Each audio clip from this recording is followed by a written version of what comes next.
Hello, welcome to Digital Thangka Workshop. So this week this is our final tutorial on the Green Tara image.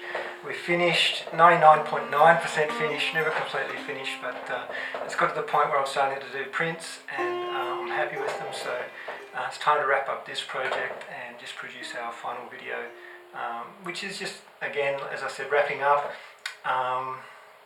looking at all the different stages that we've gone through to get at this stage, reviewing what we did, and also covering a little bit of the printing process. The printing process can be a little bit difficult if you're hoping to output prints to paper from your computer. So I'll try and share with you a couple of tips. I'm sure there's plenty of information online about how to print from the desktop to Epson printers, but I think Thangkas probably present their own problems. There's a few areas that are Thangka specific, and a couple of areas where the printer's not going to give you what you see on your screen. So those areas need to be addressed, and I'll try and touch on those areas in this tutorial. So I really hope you've been enjoying this tutorial series, and I hope you've learnt something, and please contact me if you have any questions or if I can help you at all. I'll go to the computer now and we'll take a look at beginning with the process that we use to get to this stage of the finished image. Okay, here we are in Adobe Bridge, and what I've done is I've just pulled up a couple of images that show the stages that I went through to get to this picture. It's not all the versions I saved, but they just I don't know, represent some key points along the journey, I guess you could say. In the opening tutorial for this series, I spoke a little bit about what I wanted to capture here in this image, and what I really wanted to get across to the viewer is the sense that one would get if one were to meet the deity, in this case Green Tara, and to create within the image, through the landscape and the colouring and the shading, a sense of intimacy and vividness of that meeting or that realisation. At the time when I began this Thangka, I was deep into a 4-month retreat, and my mind was very clear at that point, and what I try to paint is the beauty of the mind. So the mind, when we meditate, is in its most beautiful state. Probably the most beautiful state it will ever be is in meditation. And the realizations that occur in meditation are the peak of existence for a human being's mind. So whenever I paint, I try to convey the beauty of the mind, the perfection of the mind, and the Thangka is an incredible medium for that to occur. So along the journey we began with our simple sketch, getting the iconography right, deciding how the pose should be. The pose is, I don't know, 90% set in stone. Iconographically the pose is a certain way, but within that rigidity there are elements that can be adjusted, and that's up to the artist to decide. I often quote a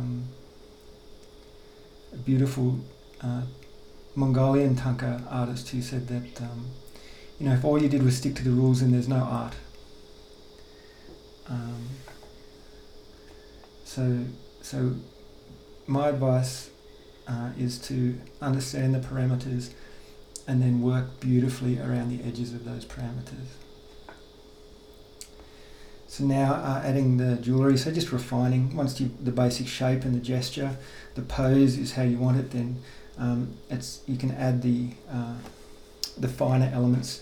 Using Photoshop, you can use a thing called Puppet Warp to refine the gesture and the pose a little bit, but it degrades the image a lot. So If you're going to do that, it needs to be in the early stages when the line work is very simple and quite gross in its appearance. If you do it at the later stages when there's, in this case, things like jewellery and the crown ornament, then the puppet warp tool will change the gesture, but it'll also smudge and blur all of those elements. So getting the gesture right before, the pose right before complexity is added is key.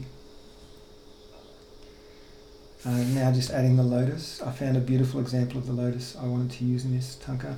And as you can see down the bottom, if you're at all familiar with forms of green Tara, I'm rarely pleased by the way the lotus is drawn. This lotus at the foot positions itself on, ready to get up and serve all beings. And so I wanted that to be a little bit more flat, and so I found a very beautiful old thangka that had a great reference for that, which I essentially just copied and changed. I changed the pose of the foot a little bit so that it was anatomically correct, but still within the parameters of the iconography. And then I got this more natural gesture to the right hand foot.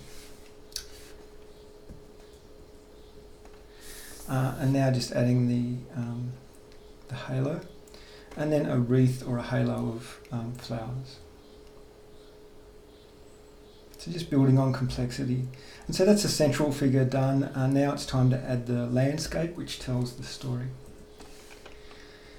So this is the landscape that I chose, and I wanted it to be very busy so that it gave that feeling of intimacy, so that it framed the deity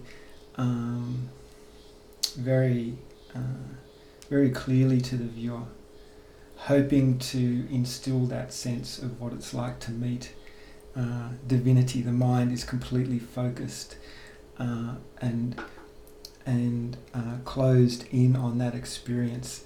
The landscape, everything around, the birds, everything exists, but the mind is completely central to that experience. And that's what I'm trying to convey here. The mechanism I had to employ to get all these different elements to separate visually was to blur the background using a tool that you'd use in Photoshop if you wanted to introduce an effect of background blur or bokeh, similar to what you would achieve with a lens with a very wide aperture. And you get this very narrow depth of field which isolates your subject matter from the background, and that's what I chose to do. It's not really done in thangkas because obviously they're painted and this is digital, but it's done in a similar way through using the artists when they're doing the background, to get that separation between foreground and background, they tend to rely less on the outline in the background. It becomes more painterly. The contrast drops off in the background, and the detail drops off a little bit as well. So all those things help the artist to establish the planes of focus within the thangka. And I achieved it simply using this photographic blur. So now, so this is the stage where it starts to get fun.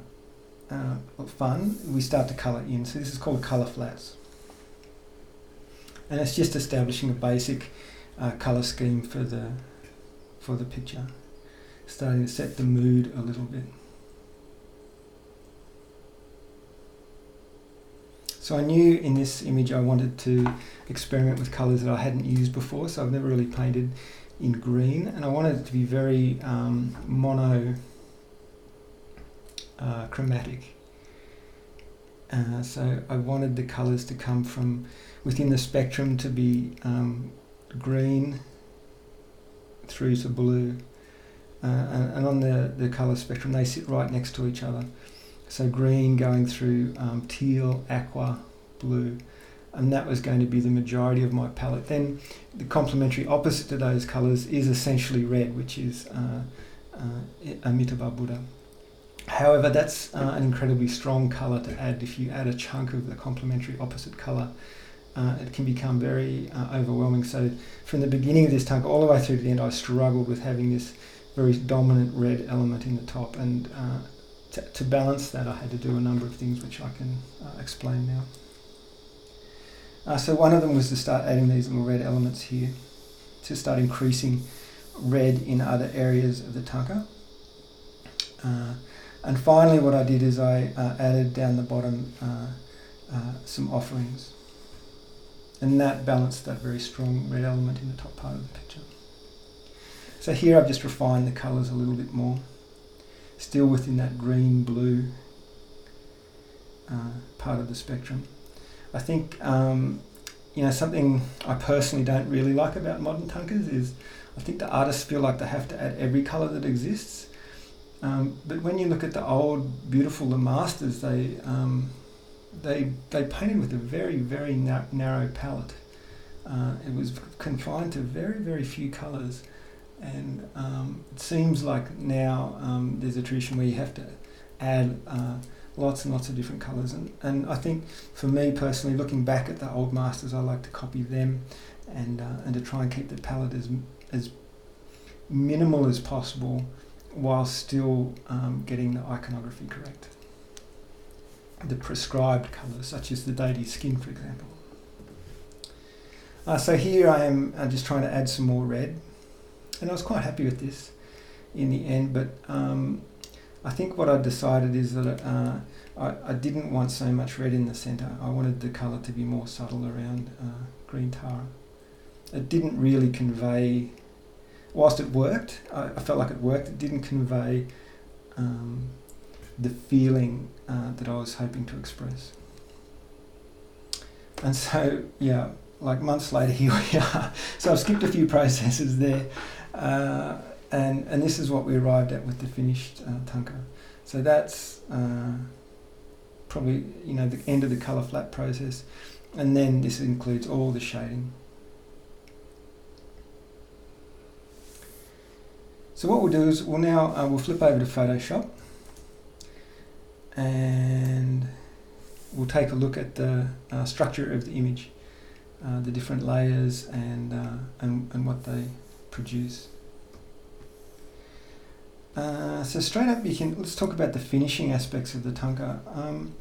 You can see here if I zoom in.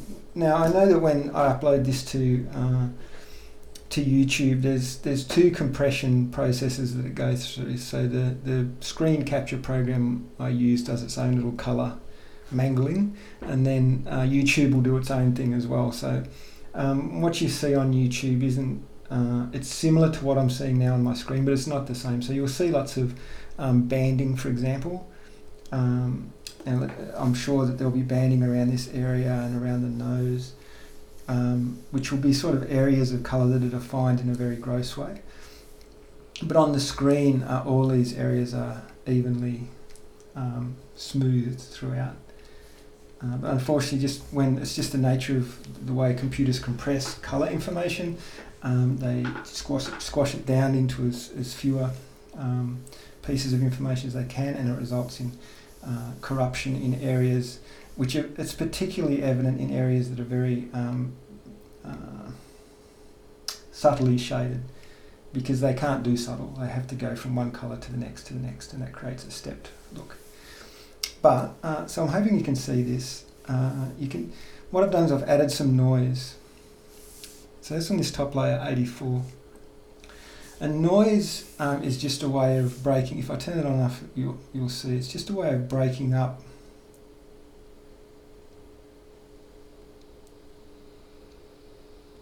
the digital look. It's a similar thing to adding texture, but it's a very, very fine form of texture. And the noise just helps everything to become homogeneous. What you have to remember is, so looking at this now, for example, you can see the noise, but when I print it, even if I printed it very large, then that noise wouldn't actually be printed as you see it on the screen. It's sort of, the printer isn't able to resolve that much information. So what it does is it doesn't print speckly, but it just produces that homogeneous look to the Thangka. which helps it to look more painted and less digital. So that's one trick, and it's not my trick. Most digital artists employ this to add noise to the image, just to break things up a bit. Then I've got my two texture layers. So I've got a layer that produces the variance, just to make it look a little bit more painted, less perfect. And I have another layer which introduces a canvas texture. So if I zoom in and turn that on and off, you'll see there's the canvas texture coming off. And remember, the canvas texture needs to be scaled to your final print size, as it needs to look as though the actual weave of the canvas is consistent with the scaling of the size of the image. Just looking around, you can see I've chosen to not have any outline for a good part of this Thangka. So there's no outlining on the flowers. I wanted them to be very soft, soft like your mind becomes in meditation and in retreat. So I wanted to have that sort of feel to it. And then in other areas you see I've used the line, such as here I've used the gold outline. I've used the outline very strongly in her face. I spoke about that in the last tutorial, why I chose to do that. The line is used less strongly throughout the rest of the body.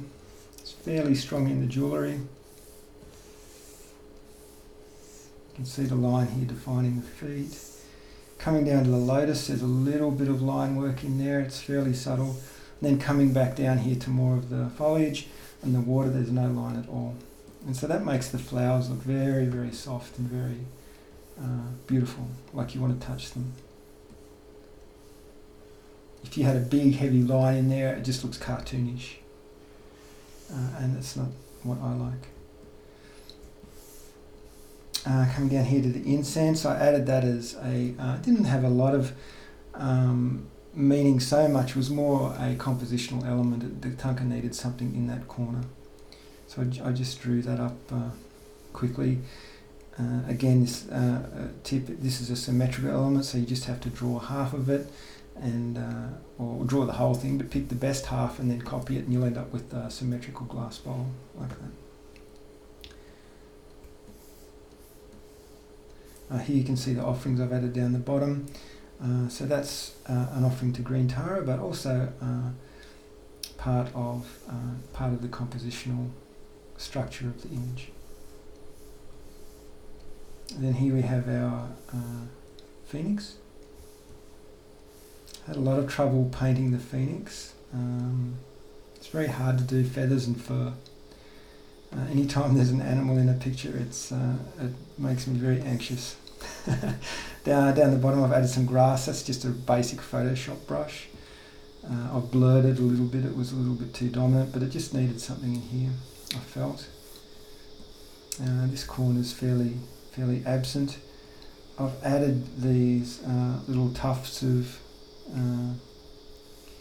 lichenous, or licheny, if that's a word, lichen growth, which is common to see on the rock formations. The artists will adorn these little areas here. I just found a mistake. So there's a mistake here. I'm not sure what's causing that. I'll go back and fix that up. At this stage of the process, you go through every inch of the image very, very closely and you have a pen and a piece of paper next to you, and you just write down all the things that need to be addressed. When you get rid of the line, then you end up with areas here which normally the line would cover, I guess is what I'm saying. It's very hard to paint accurately through the whole Thangka, particularly on this scale. However, when you print, this is printed at this is only essentially what we're looking at here is about 3 or 4 millimeters high, and all of this area will be resolved. So it's good, once you get experience with your printing, you'll know which areas will be resolved by the printer and which areas you actually need to address to fix up. I'm going to make this image available at full resolution, so you'll be able to see all of my mistakes. And yeah. I added some blurring. So as I said before, the background is heavily blurred. So the tree, which would normally be competing very strongly with this vine area, has been blurred, and that enables the vine, the butterfly here, for example, to pop into the foreground and not just be a jumble of lines and colours, which it would be if the background wasn't blurred. And then I've added some, just a little bit of blurring. You can see there's areas of the vine which become softer and blurred as we go through. So I've just added a little bit of blurring to those outer extremities of the image. And the reason I did that is just so that there's not a lot of detail on the outer edge of the thangka that competes with the central figure. You can see here this background area was a little bit blank, so I've added some, I've just echoed these shapes in a very subtle way in the background. That helps to break up that big flat area there. Which I didn't want anything big in that area, because that flat area, that open area is very important to the image. But it just needed a little bit of shadowing or echoing of our vine form.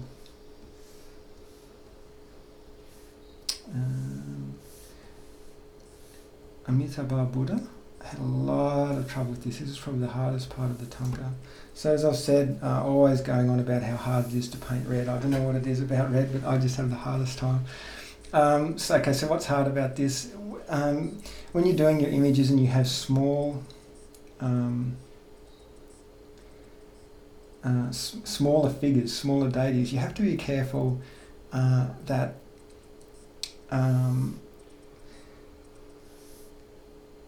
when the thangka is printed, the actual lines that are around the face and the eyes actually do print.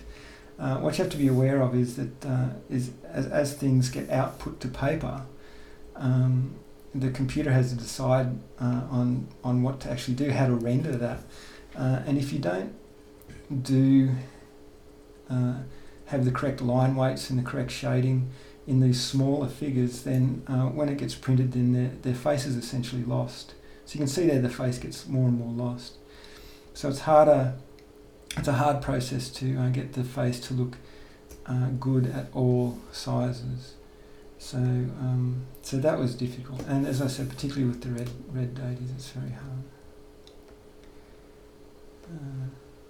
So here I've rendered this with the shading is stronger than I would normally use if this was the central figure and the image was this big. That's more shading than I would tend to use, but because scale-wise it's very small, it needs more shading, needs more contrast in this area. So I hope that makes sense. Lord Buddha here, you can see, Amitabha Buddha, you can see is transparent, or maybe you can't see, but you can see the leaves shining through the background here. So there's transparency in this area.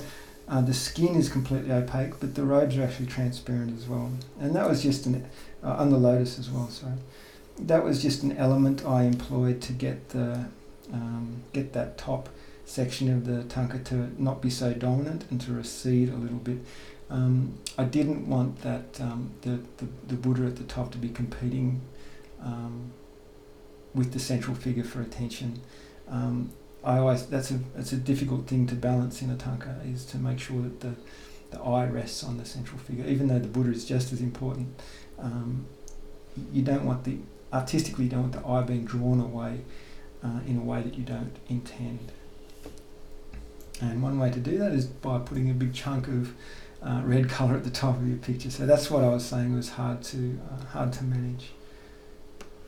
So every element other than the red is very, very recessive in this picture to help balance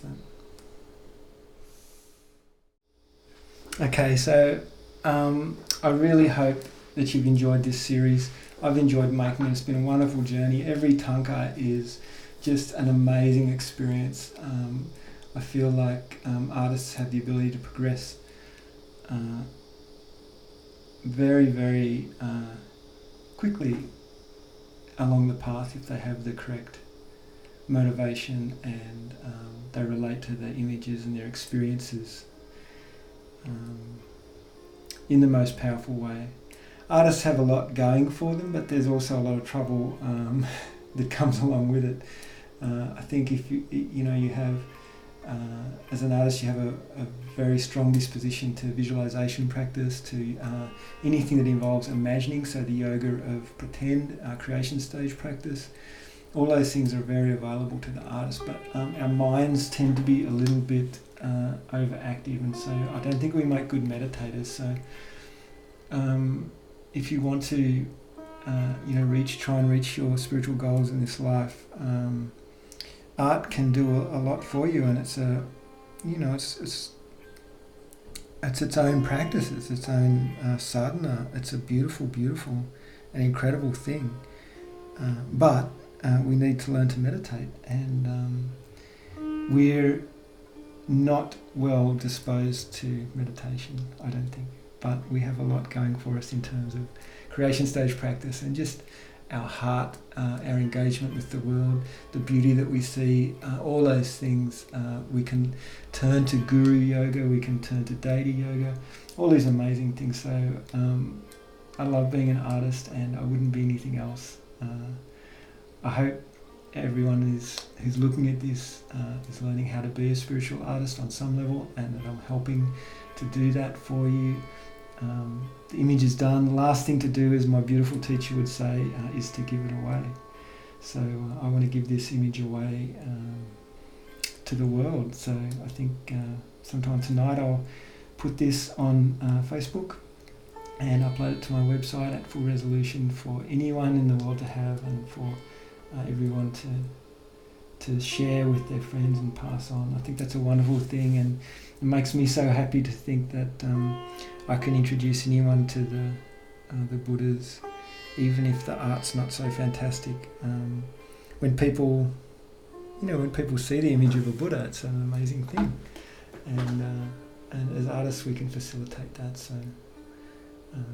So that's all. I hope you've been enjoying it, and I pray that you have many beautiful experiences of your own, and that I can also continue to keep painting and producing beautiful artwork. Thank you.